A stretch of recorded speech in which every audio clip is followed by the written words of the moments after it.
Did the Summer of Love really return to San Francisco for the 60th anniversary of the Grateful Dead? I was there to soak it all in, and in this video you'll see what it was like as the city came alive just like it did in the 1960s. Come with me as I check out the annual Jerry Day concert in the Excelsior district where Jerry Garcia grew up, where many say it's the closest thing we have to those free Grateful Dead concerts in the park back in the 60s. Then we'll wander through Haight-Ashbury to see what it was like when generations of hippies returned to Haight Street. And of course, we'll end up at Shakedown Street for the final Dead and Company show at Golden Gate Park. And as a bonus, if you ever wondered what it looks like inside of one of San Francisco's famous painted ladies, you're about to find out. I'm Jimmy Carnes. I've lived in San Francisco for 20 years. Let's see if the Summer of Love really came back.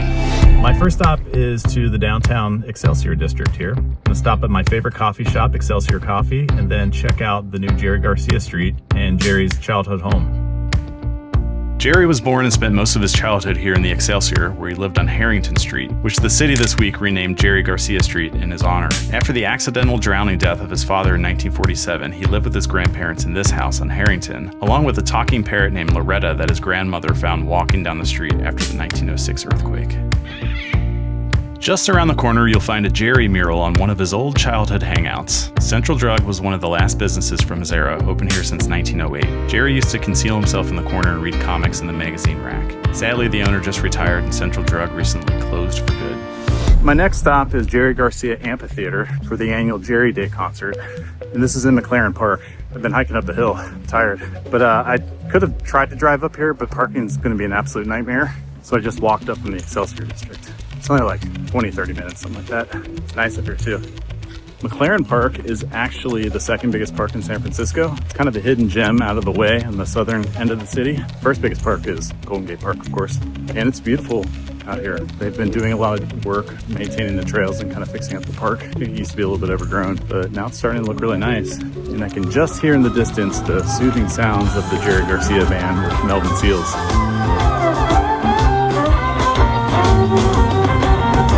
Every summer, fans gather here in McLaren Park for Jerry Day. It's an annual concert celebrating the life and music of Jerry Garcia. The event started in 2003 as a local tribute and has grown into a big community festival for the Excelsior district and beyond. The vibe feels like a mini Dead show, and in fact, many say that it's the closest thing that you can find these days to those good old free Grateful Dead shows in the park back in the 60s. It all happens at the Jerry Garcia Amphitheater, named in his honor. That was a good show. Saw about 4 songs. Wish I could have stayed around longer, but got some sights to see in the city.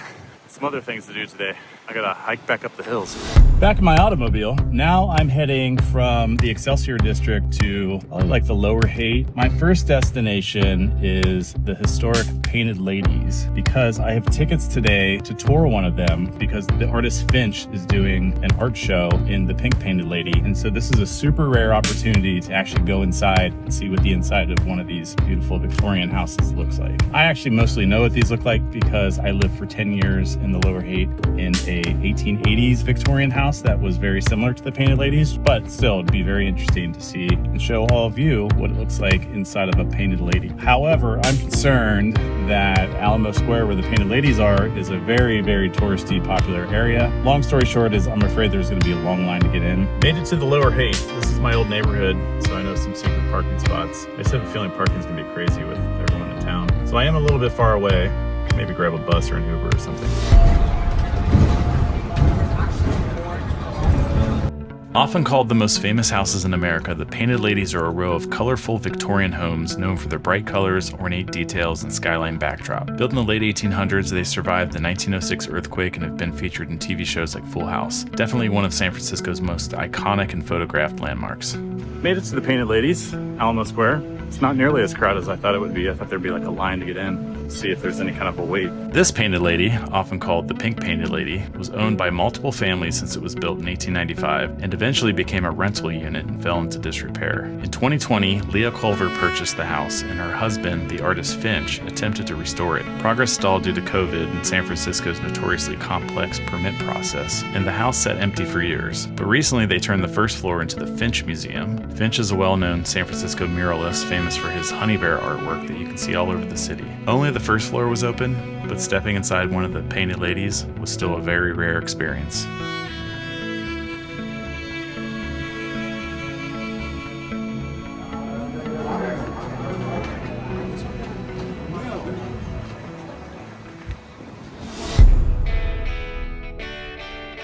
Walking now from Alamo Square down to the Lower Haight so I can catch a bus up Haight Street. Tried to catch a bus from Alamo Square, but there were like a 15-minute delay.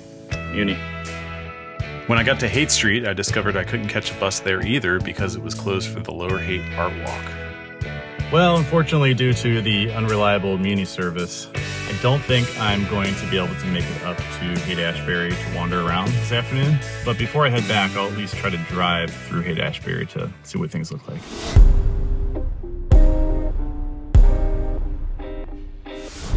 Well, that was pretty interesting. I was wondering if the lot scene was going to be at Shakedown Street in Golden Gate Park, but obviously there was kind of a Shakedown Street scene right there at Haight-Ashbury. So I am heading back home, and then I don't think I'm going to head back to Haight Street tonight. I might get caught up in that. But I think I will maybe head down to Jerry Knight in the Excelsior.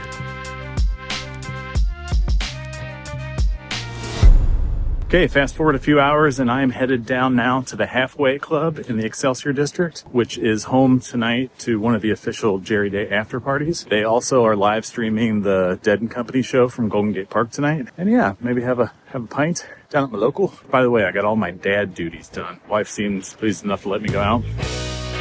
The Halfway Club is by far my favorite bar in the Excelsior, and they were streaming the Dead shows from Golden Gate Park all weekend. My wife, Molly, actually decided to come down and join me, so we kicked back with a couple of drinks, some bites, and soaked in the music.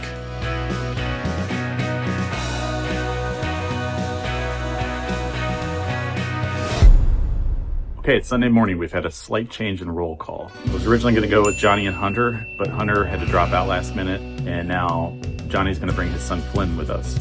I tried to get my son Wilf to go with us, but I think he was a little freaked out. Also, I got a question for all of you out there. Are Dead & Company just a Grateful Dead cover band, or are they the authentic Grateful Dead?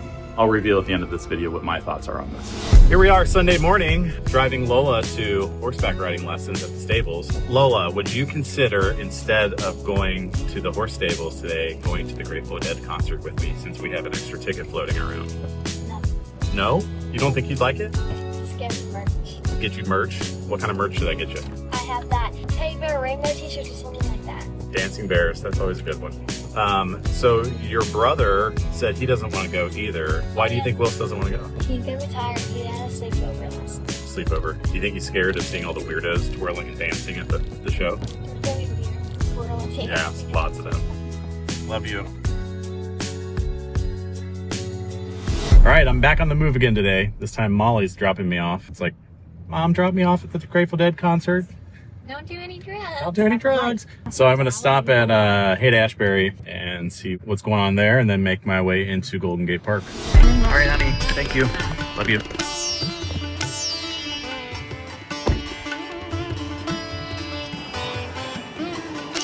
First stop today is the Grateful Dead house here at 710 Ashbury. This is where the Dead lived in the 60s. Beautiful house. A lot of people here. Neighbors next door selling tie-dye in their driveway, which is kind of cool. And then also here across the street, one of these houses, I forget which one, was the Hells Angels house.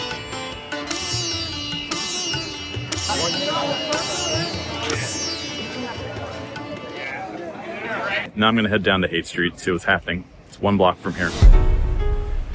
The Haight-Ashbury neighborhood was ground zero for the hippie movement of the 1960s. In the Summer of Love in 1967, around 100,000 people flooded these streets for music, art, and communal living. It was all about free love, anti-war protests, psychedelic drugs, and rock and roll. Bands like the Grateful Dead, Jefferson Airplane, Jimi Hendrix, and Janis Joplin all called this neighborhood home and played free shows in nearby Golden Gate Park. Today it's vintage shops, tie-dye, record stores, and murals, but the 60s vibe never really left. And on this day, I've never seen it so alive, packed with Deadhead celebrating 60 years of the Grateful Dead.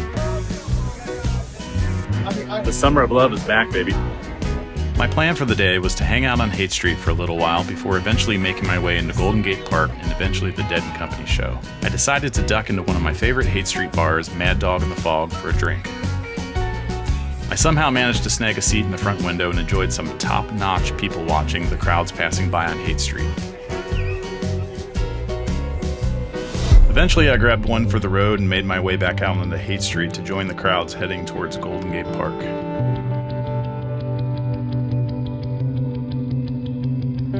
I stopped and grabbed a few cold pops on my way.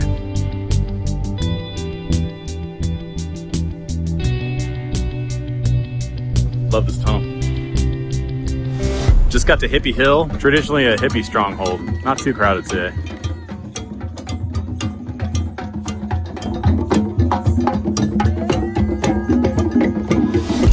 I'll tell you one thing, on a sunny day, it's hard to find a more beautiful place in America than Golden Gate Park.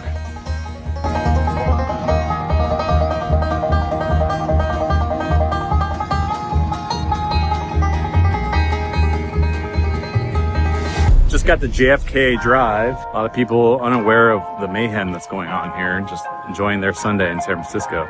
Wonder how many of these kids are going to ask their parents what an ice cold fatty is after this day.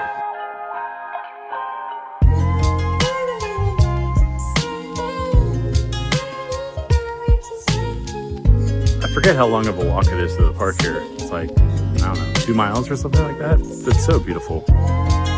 The San Francisco Rec and Park Department paid tribute to the Grateful Dead by planting a special hybrid Grateful Dead tea rose that was bred and named in honor of the band. We have arrived at Shakedown. Shakedown Street is what they call the lot scene, or the tailgate party, if you will, outside of a Grateful Dead show. Named after the song with the same name. You'll find everything here. Official vendors, bootleg merch, cold beers, grilled cheese, just about every illegal substance known to man. My two favorite things, capitalism and counterculture, colliding. It's chaotic, colorful, in the heart of Deadhead culture. It can also suck you in if you're not careful.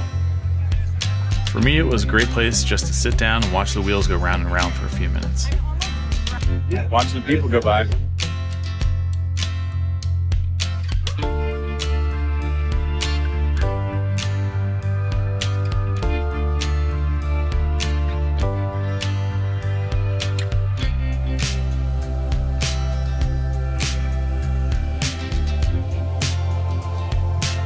Eventually the time came for me to move on, and I started heading from Shakedown Street down into the concert. Pretty sure that was the Dolores Park truffle guy.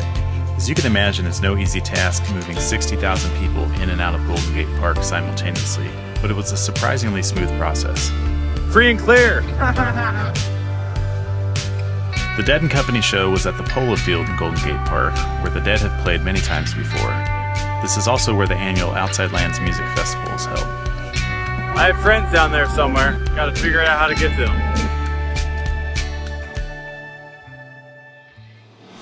Hey, follow the Yellow Brick Road! Hey! After waiting through the crowd for about 15 minutes, I miraculously found my buddy Johnny and his son Flynn. Johnny's one of my oldest and dearest friends and like a brother to me.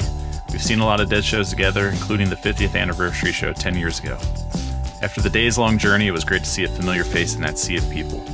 After finding Johnny, we headed to the back to track down our old friend Kevin, and with the crew finally together, we made our way back to our spot near the front.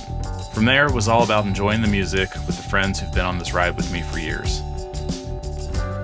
I won't bore you with the play-by-play, so you'll just have to trust me when I say it was an incredible show. 3 full hours of the Dead's greatest hits, no repeats from the 2 nights before, and a few surprises along the way. It felt like a gathering and a celebration of the Dead's legacy in the very city where it all began. Earlier in this video, I asked if Dead and Company are just a cover band or the real thing, and here's what I've decided. With 2, sometimes 3 of the original members up there playing the songs I wrote, it's hard to call them a cover band. Sure, they can't carry the name without Jerry, but in spirit, Dead and Company are the authentic article. And if they can bring us closer to those magic moments of the past, and closer to Jerry, and closer to our friends, then they're the real deal to me. And to answer the very first question I asked at the beginning of this video, did the summer of love really return to San Francisco? Well, for one weekend with music in the air and joy in the streets, it felt like it never left. Thanks for watching. If you enjoyed this trip, give it a thumbs up and consider subscribing for more.